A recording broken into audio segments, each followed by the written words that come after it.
মাঝে মাঝে আল্লাহ আমাদেরকে দুঃখ কষ্ট দিয়ে পরীক্ষা করতে চান, এগুলো আমাদের জন্য খারাপ নয়। এই দুঃখ কষ্ট বিপদ আমাদের কোমরকে সোজা করে, আমাদের পায়ের মাটিকে শক্ত করে। চিল্লায় বলেন ঠিক কিনা? প্রতিকূল পরিবেশে কিভাবে বাঁচতে হয় এই দুঃখ কষ্ট আমাদেরকে শিখায়। এজন্য মুমিন বান্দার বৈশিষ্ট্য হচ্ছে দুঃখ কষ্ট বেদনা জ্বালা এগুলোতে সে আপসেট হয় না, সে হাল ছেড়ে দেয় না, সে ভরসা রাখে একজনের উপর। চিল্লায় বলতে হবে তিনি কে? কারণ মুমিন জানে রাত্রি যত গভীর হয় অন্ধকার তমানিসা ভেদ করে সুবহে সাদিক হয়।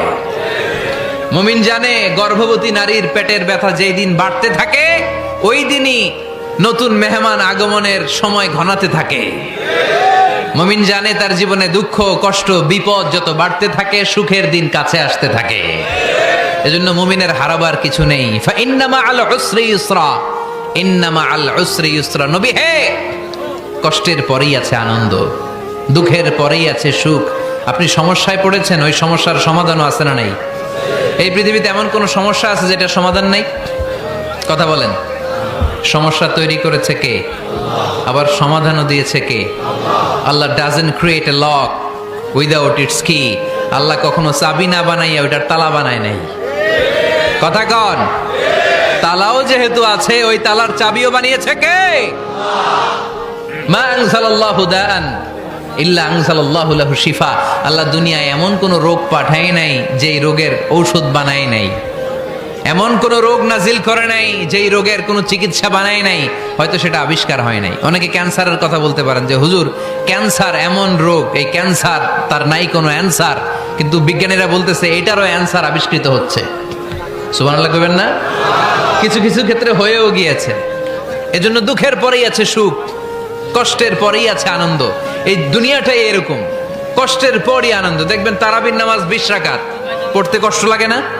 কোমরে ব্যথা, হাঁটুতে ব্যথা, কিন্তু 20টা রাকাত যখন শেষ করে মসজিদ থেকে বের হই একটা আনন্দ আছে না নাই? কষ্ট করে পরীক্ষার জন্য প্রিপারেশন নিলেন আপনি কয়েক মাস, কিন্তু ফলাফল যখন ভালো হয় তখন একটা আনন্দ আছে না নাই? সারাদিন রোজা রাখলেন রমজানে, কি কষ্ট, তৃষ্ণায় গলা ফেটে যায়, কিন্তু ইফতারির সময় যখন রুহাবজা শরবতটা খাই কেমন লাগে? একটা আনন্দ আছে না নাই? এজন্য আল্লাহ বললেন فإن مع العسر يسرا إن مع العسر يسرا। ও নবী, কষ্টের দিন মক্কায় অল্প কিছু দিন, মদিনাতে আনন্দের দিন অপেক্ষা করছে। আমাদের জীবনে যদি দুঃখ কষ্ট আসে আমরা ধৈর্য ধরবো, তাওয়াক্কুল করবো একজনের উপর, তিনি কে? কারণ আমরা বিশ্বাস করি কষ্টের দিন এটা চিরকালের জন্য নয়, সামনে আনন্দের দিন আমাদের জন্য সেট করে রেখেছে কে? তাহলে আমরা সূরাতুল ইনশিরাহ থেকে 3টা নেয়ামতের বর্ণনা শুনলাম, বিশ্বনবীকে কি সান্ত্বনা দেয়া হলো সেটা শুনলাম। এবার 2টা গাইডলাইন শুনে তাফসীর আমরা শেষ করব। শুনতেছেন? কষ্ট হচ্ছে তো উঠা বসা করতেছেন কেন? উঠলেন কারা কারা? শেষ করে দিব? দোয়া করে দেই। কি গাইডলাইন দিলেন শুনবেন? কে কে শুনবেন না হাত তোলেন।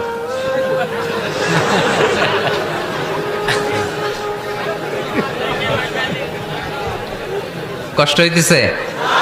গরম লাগতেছে না?